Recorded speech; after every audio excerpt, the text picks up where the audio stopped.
Welcome to North Korea, which is admittedly quite an oxymoron. North Korea is known as the world's most secretive, closed, and eccentric country in the modern world. I spent 4 days there in 2019 on a guided tour. This is everything that I experienced. At the train station in Dandong, China, and the next station is Pyongyang, North Korea. And after a tedious yet simple customs check, we were rolling along the countryside in North Korea. It did feel strange entering the world's most repressive country, yet as I met the North Korean tour guides on the train, I realized North Koreans are just regular day-to-day people, just like all over the world. The land itself was beautiful too, yet nothing out of the ordinary, which made me quickly realize that the people and land of North Korea aren't strange at all. It's the government and politics that make this place so notoriously strange. There were beautiful villages dotted along the way, with traditional Korean houses that were well maintained. Even in this remote countryside, they have propaganda art monuments to inspire nationalism and commitment to their nation, a running theme throughout the entire country. After 4 hours of gazing at the countryside in amazement, we were finally pulling into one of the world's most eccentric capital cities, Pyongyang. We've now landed in Pyongyang train station, and already this place is super interesting. I can't wait to get out and start exploring. Upon leaving the train station, we met our tour guides and boarded a bus that took us straight to the Kim Il-sung Square, the heart of Pyongyang. The square is probably the most recognizable place in all of North Korea to foreigners, as this is where all their military parades take place. So this is one of the main parts in Pyongyang. As you see here, there's like really incredible buildings behind us, some of the most important buildings in the entire country. And man, this place is just absolutely quite an incredible place to be right now. It's just a lot to see, a lot of really special places to see here. The square is named after North Korea's founding father and was constructed in 1954 after the Korean War. It's a square that has seen more than its fair share of propaganda. However, it also holds great cultural significance and holds less intense events such as public dances. And then on the other side there at the very top, is the Juche Tower, which is also incredibly famous here. And then in the back is the main square of the city behind us. Man, this is quite an incredible place to be.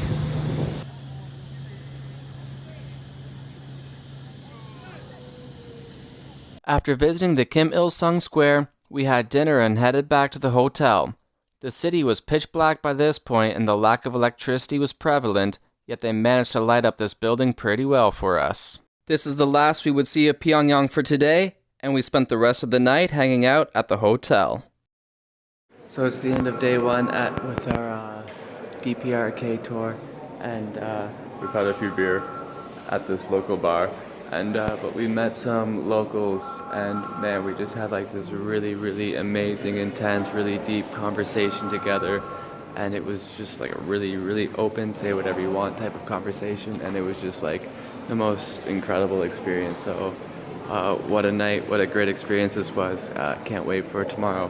And this hotel's pretty nice too. But yeah, we'll make another video tomorrow morning. See you guys. Good morning, it's day 2.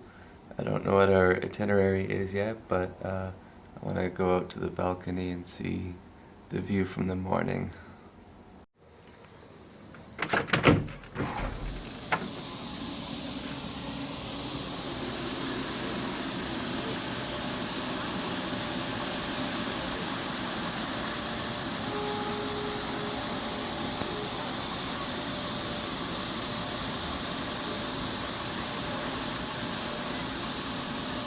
We start day 2 off on this very bumpy ride through the country's most modern street, the Maria Scientist Street.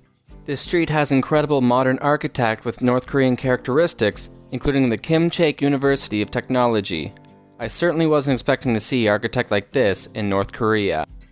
Our drive led us to this traditional Korean village, which was clearly set up for tourists.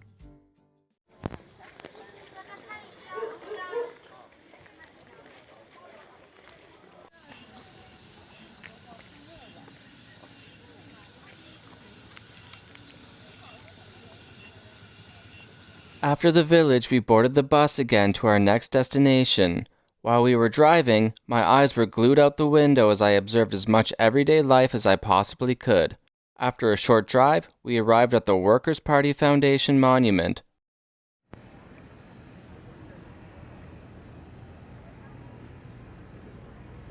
This monument here is one of the most unbelievable things I've ever seen here. This big hammer here, that represents the farmers. This one here represents the workers. And this one up here represents intellectuals of the country. And behind us we have like this traditional Korean art sculptures and everything. But man, this place is absolutely unbelievable. Look how tall these are. Like up to the sky. So pretty, so beautiful. Additionally, the monument is 50 meters high to represent the 50th anniversary of the Workers' Party of Korea and has an inscription stating, "Long live the leader and organizer of the victories of the people of Korea, the Workers' Party of Korea."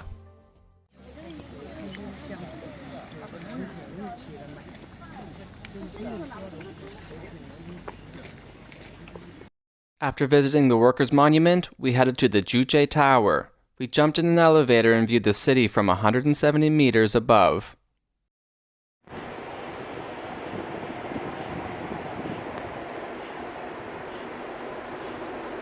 So we're on top of the Juche Tower, built in 1982, and from here you can see the entire city of Pyongyang, and the view here is absolutely beautiful. You can see all the colors of the buildings and everything, and how diverse of a city this is, and how it's quite a massive city. And the mountains in the very, very far background, and we're going to go try to go across the other side to see what we can see over on the other side.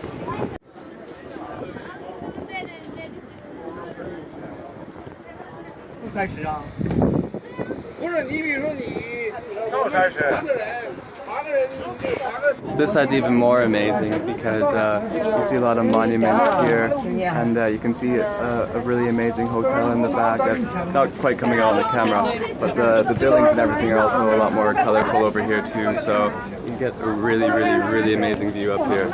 It's very nice. Juche is a socialist ideology that supports the idea of self-reliance that's unique to North Korea. This tower was named in honor of the Juche philosophy. So this is really incredible to see up here, but now it's time to get on the elevator and get off the tower.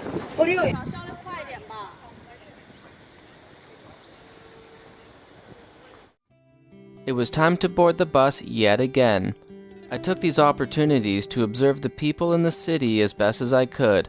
I noticed that everyone had great body posture and didn't look worn down from day-to-day life. At the same time, nobody was smiling or interacting with each other. They just go about without expression. I don't mean to imply that North Koreans are emotionless people. However, I won't lie and soften the observations that I made. Upon looking at the videos afterwards, I noticed a lot of details that I didn't see at the time. For example, watch how these two women casually walk together in perfect simultaneous motion. This is not a coincidence, and there are many videos on the internet that show this. 不是付钱就我们都做了功课以后呢，我们给我们增加粮食或者 So we just got off the Juche Tower maybe like 10 minutes ago, and we came straight to this park here with some amazing statues behind us and some amazing traditional architect in the back, and in the back some like rock water fountain thing, and in the back you can see a bit more of the city center, so this is where we are here.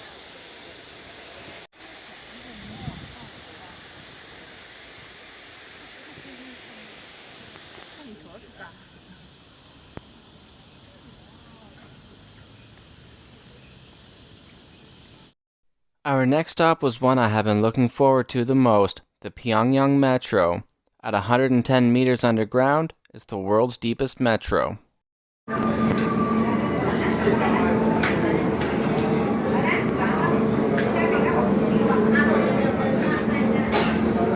is the metro station, and in Pyongyang. It's the deepest in the world, and oh my god, look how friggin' beautiful this place is.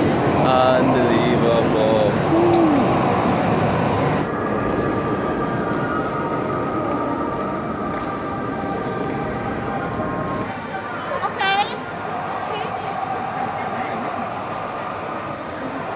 So we've just arrived at the other subway station, and this one's just equally as impressive. There's lots of murals on the wall and all these chandeliers up in here, and man, this subway station is just absolutely mind-blowingly beautiful.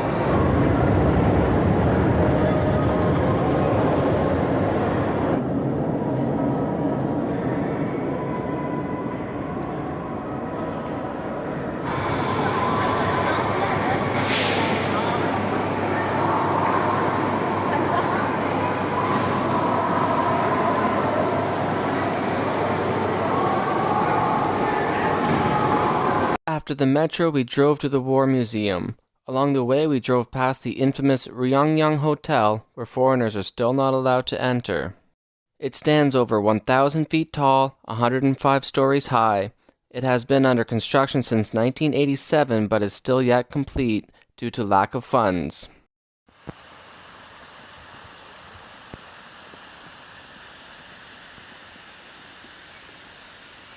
This is the Korean War Museum, where I didn't record anything due to the fast pace of the tour and restrictions of filming inside the museum. However, I did take a few quick pictures of some equipment that was used in the war. The most noteworthy is an American ship that Korea captured, which you can see right here. Our busy day continued as we drove through the city once more. Although we spent so much time on the bus, each time was a new opportunity to observe culture, architect, propaganda, and overall rhythm of the city. Our next stop was to the Arch of Triumph. So it's still day 2, we've seen so much today, and behind me is the Arch of Triumph for like a victory. And the date's on it's 1925 to 1945, and they say it's 60 meters higher than the one in Paris, so voila, there it is. The Arch of Triumph was built in 1982 to commemorate the Korean resistance from the Japanese between 1925 to 1945, and is the second tallest triumphal arch in the world, just behind the one in Mexico City. Immediately after, we visited the Friendship Tower, which was built to honor the Chinese who defended the North Koreans during the Korean War. Across the street was this beautiful propaganda art that caught my eye. They also added a stop to see a middle school, which I thought was a pretty ridiculous thing to do. Then finally we were off to our final destination of the day, North Korea's version of the Cirque du Soleil, the Mass Games. Of course, they took us through the most developed streets again to get there, the Maria Scientist Street, which we covered earlier. So today's been incredibly busy, and I haven't really been able to document like a quarter of what we've been doing, but now we're in this crazy big stadium about to watch the Mass Games, which is supposed to be quite an incredible performance, special to Korea here. So this is the stadium that we're in, and the show's going to start pretty soon. Excited! In the next video, we witness the incredible spectacle of the Mass Games, quickly visit a smaller city called Kaesong, visit the demilitarized zone, visit a propaganda shop, and then board the train back to China. See you over on the second video.